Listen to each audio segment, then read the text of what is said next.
want to say thank you for everyone for joining us during our orientation. We are now in our first check-in, and I sent out an email to all of those that attended the first session.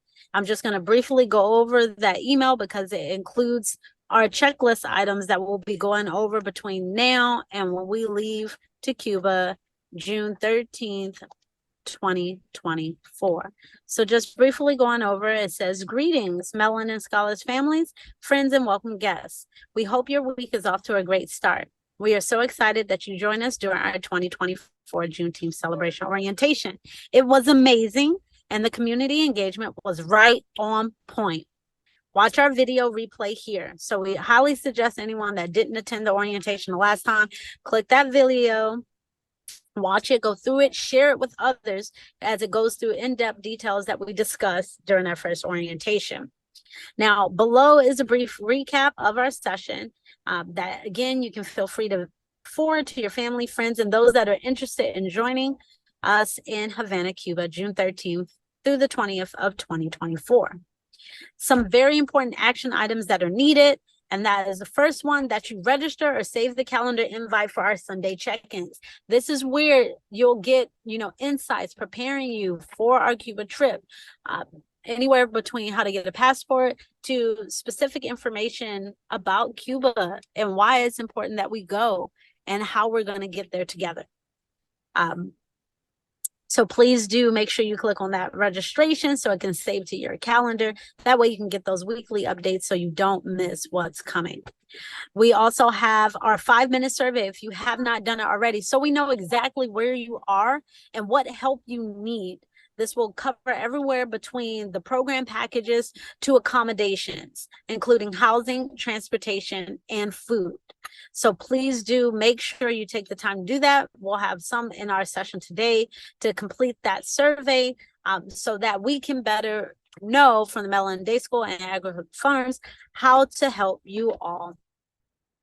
So again, on our Sunday, some of the most important things that we'll be going over is how to get your passport if you don't already have it, or if you need to have it renewed. Getting airline tickets, we have a collection of families and even some specialists for airlines to get you some great prices at discounted rates as well to help with that process. Getting your visa, getting Cuba travel health insurance, review of vaccination requirements, which we know that there aren't any, but just in case someone needs any other details, we have information on that as well. Creating a payment plan, whether you're able to do everything in a lump sum or you need an ongoing payment process, we have those options for you. But again, that survey above will help us to know exactly where you need help. But then again, these sessions are there too for you to communicate and collaborate with us on the best ways to help you.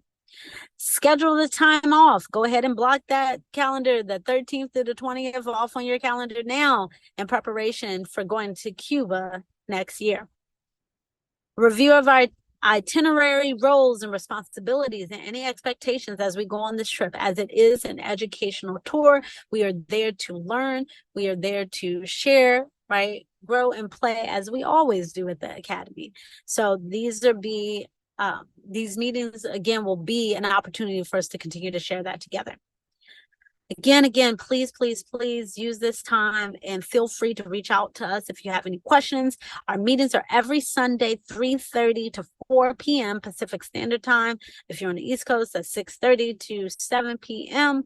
And upcoming dates are December 3rd for our first deposit, which is half of the program package.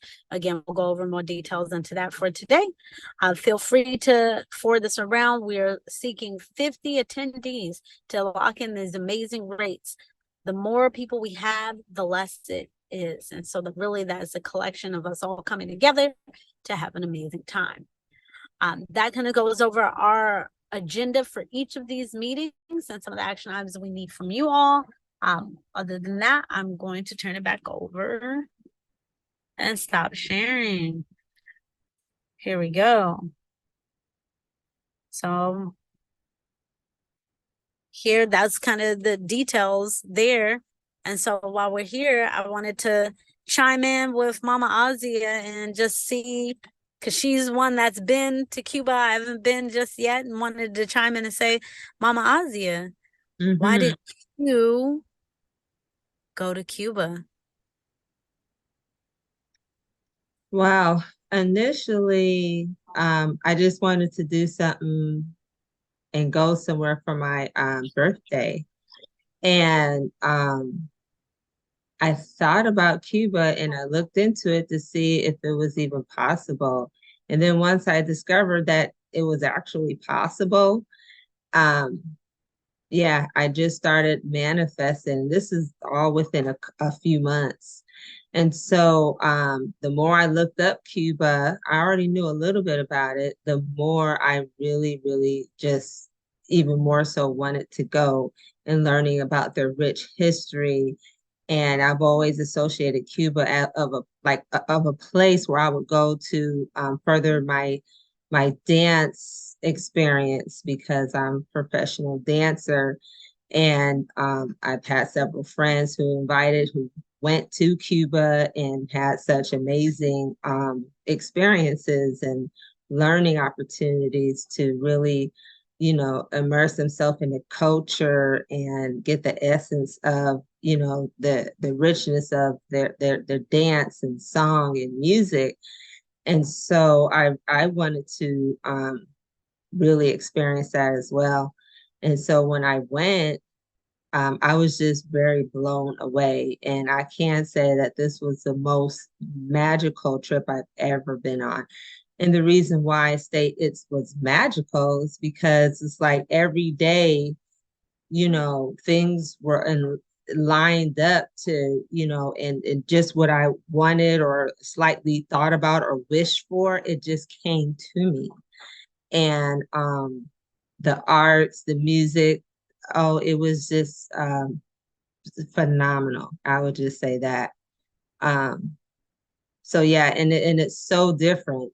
It's just it's just different as far as it feels like you kind of going back in time as well and living in a certain era because and just in the nature of they haven't shifted the cars so much. We they still had a lot of the old, beautiful, Oldsmobiles and Chryslers and just old cars. They had new ones as well, but you still seen horse and buggy. So it was just amazing, very relaxed. Food was awesome, my kind of food, right straight from farm to the fork. So I really appreciated those aspects. Yes. And that's really motivating for me, as a newer dancer coming into the scene and learning the cultural history, of the drums, of the rhythms, of, a lot of the things that were used to survive as well, and maintaining and preserving culture. That's really, captivating for me and inspiring as well, because through movement, right, there's so much that's learned. There's so many stories that are told and passed down from generation to generation.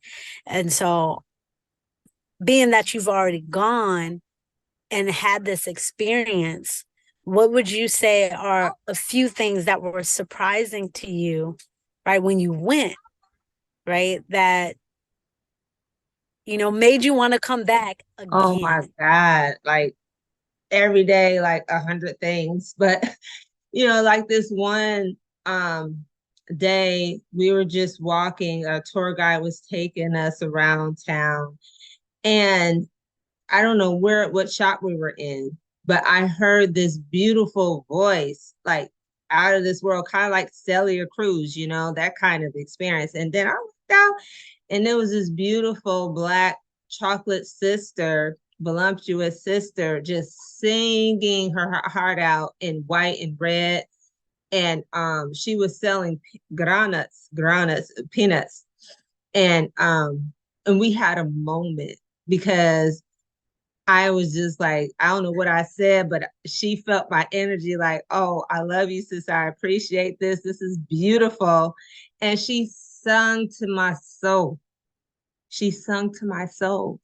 And the beautiful thing about it is that I got it on video. Someone who was with me had video of that. So that's something that in the future I'll pull up so you can see a little bit of that. But that was just like one real deep connection. And I'm a dancer, so I'm just out there, and when I dance, my vibrations, surprise people a lot of time for some reason. And then they're like, oh, like I got gifted this spiritual chain, just for sharing what I know, from the heart and spirit. And this is someone who was, we taking dance class from, but I shared with them, and then they learned something beautiful, and they seen the spirit and the essence of what I brought. And so they were humble and are very appreciative. So it was like a really beautiful exchange. And this is something that wasn't planned, just happened, that was very beautiful. And I got to learn a little bit in those moments of when he did whatever ritual he did with the necklace and giving it to me for certain reasons. You see what I'm saying? So this a plethora of stuff that happened, girl. Look, that one little week. Was it 1 week? Yeah, that 1 week. The days were jam-packed and nights. And wow. Yeah, off the chain. I'm looking forward to that, right? Because when you have somebody that touches your spirit and it starts that healing process, those are moments that you will never forget. Yeah. Right. And we know when you came back, you didn't get to share everything in the whole experience, but we knew it was, a lifting, a higher vibration of, Yes. connections that were made. And so for that, like even just hearing your story inspired me to be like, not only do I want to go for myself, but I want to be able to go for my whole family. And so I think with, why we're doing this trip too and why it's so important is because it's individual healing, you know, and spiritual healing, but all the family units coming together and healing together as well, which then heals our community. And so this work and like the connection that we have with the Roomba R Stars, Miguelito and Agrahood and Mellon Day School Academy is so powerful because we're doing our best to keep in mind that whole family unit so that we can truly kickstart the healing for those that may have not started the process, even further make that healing process even more in the forefront for those that are on their journeys, and give an opportunity for those that may be, at a very good level to pass that healing on and that storytelling on to the others. And so as I'm getting this insight from you, right? So how was the food when you went? What did you like? What did you eat? Okay. Wow, because my diet, especially then, it's it is just real strict. It's mostly uncooked food. I was really on that kick, but I was doing, it's just a bunch of stuff. But what helped me and what made it great is that I was able to, once I got there, I think it was the second day, or the next day, we went to the market.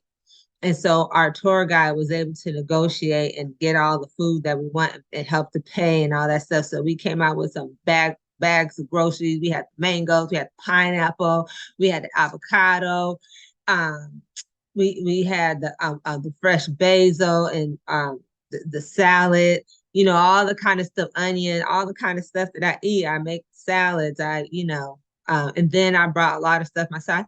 I think I got okra there too, and oranges and stuff like that. So we had stuff to fill up our refrigerator, and we would take, our little snacks during the day.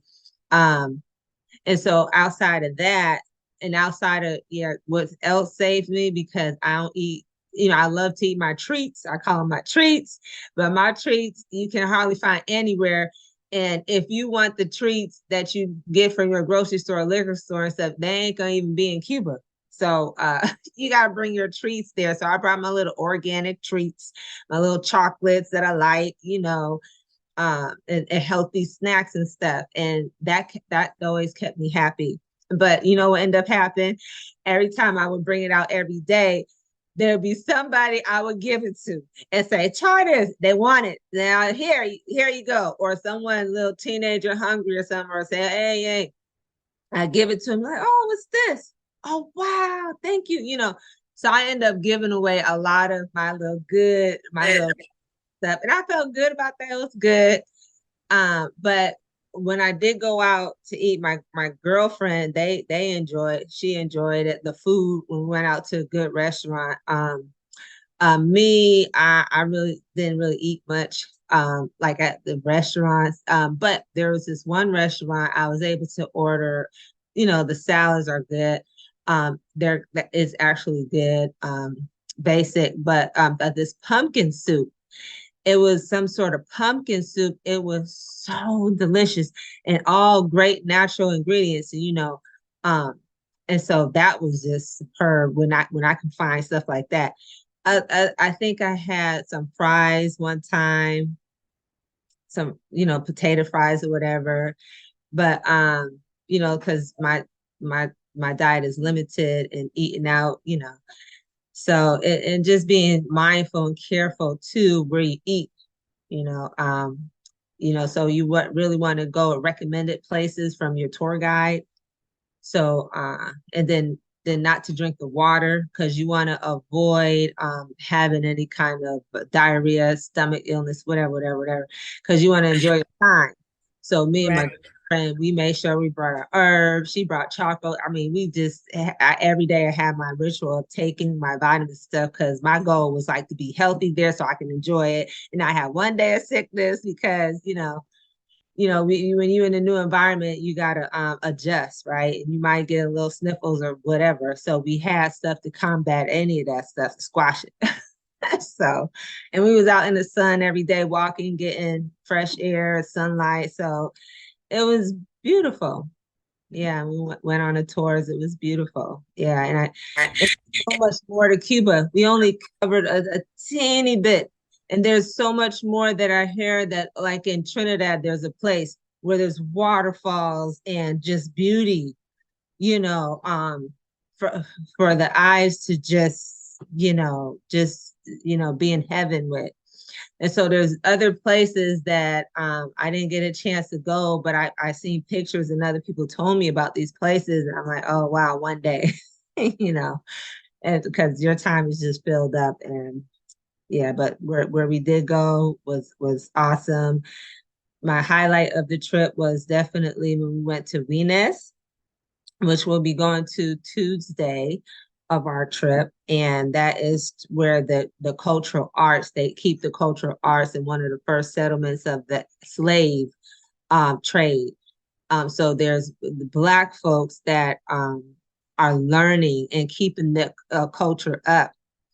And so I felt really good being welcomed there. They performed for us. It was beautiful. I taught class actually there. They caught on quick with drumming. And they would, girl, look, I was teaching cuckoo, right? They got the drum. I said, okay, y'all play, keep playing. And I taught a whole class, and then they did a whole choreography. Okay. So these kids were just on it and they loved it. And it was cool, And so we gave them gifts at the end and money towards their, get costumes or what have you. And so we'll talk about those things, how we can support the youth and different things, people that normally don't get attention because the Black folks in Cuba from tourists, they don't get as much attention and they don't get the opportunities to present their businesses either as key areas. And so my whole effort when I went over is to dig and see how I can get in, and how I can serve more people who are Black.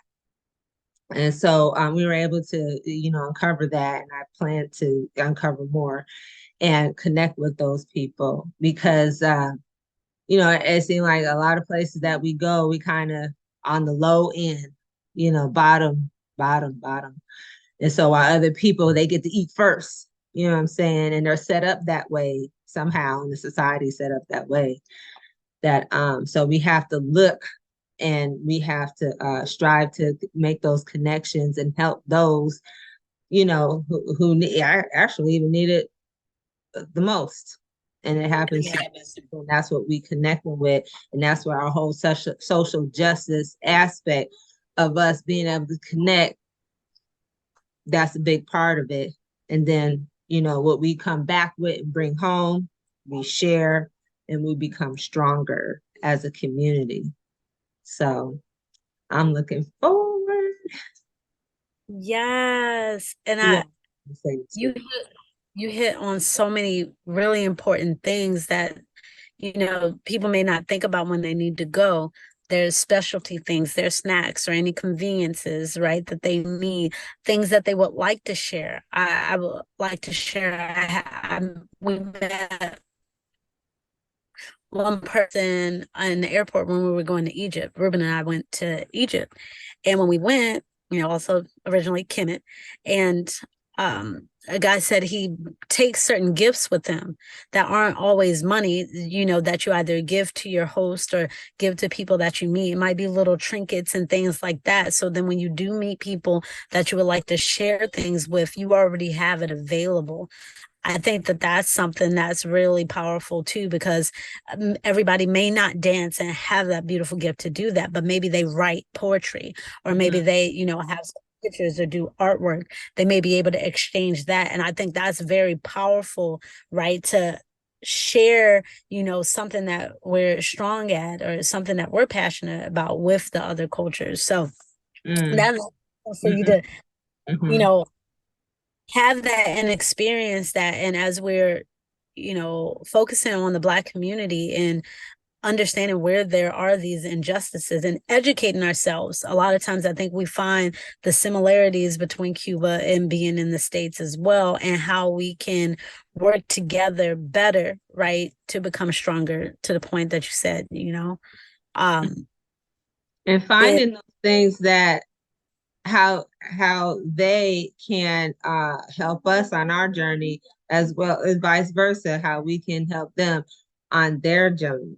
You know, it's a deep dive and to do it all in a week. But girl, I was digging, I was asking the questions. I was like, okay, what's going on with that? Why is this like that? Why are people standing in line for elders sleeping over for 2 or 3 days to get one pollo? Uno pollo, one piece of chicken. One, not piece, but one like whole chicken for the family. So when things are happening like that, I'm like, okay, well, how did that happen? What's going on? And so we continue to dig deeper, and then we be solution based. Oh, I see if this happens, maybe y'all can grow gardens.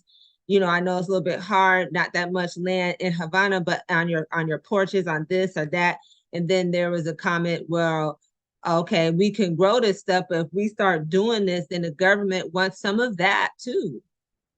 And so it's like, okay, so there's just more investigation to do, because there's a solution, but the government they have that problem, or that problem to solve, and see how it can work regardless. You know, there's trees to be planted. Let's plant some fruit trees so, you know, people can eat the fruit on the street or whatever. Or, you Yes. know, some kind of solution based type stuff. Now, me and my daughter, we made dolls, and I mean that was a magical part, because every one of them dolls went to exactly who it was supposed to be, and I didn't know for some of the dolls where they gonna go and end up, but then as things were revealed, like, oh, okay, but every one of them dolls, and some are on altars right now over there.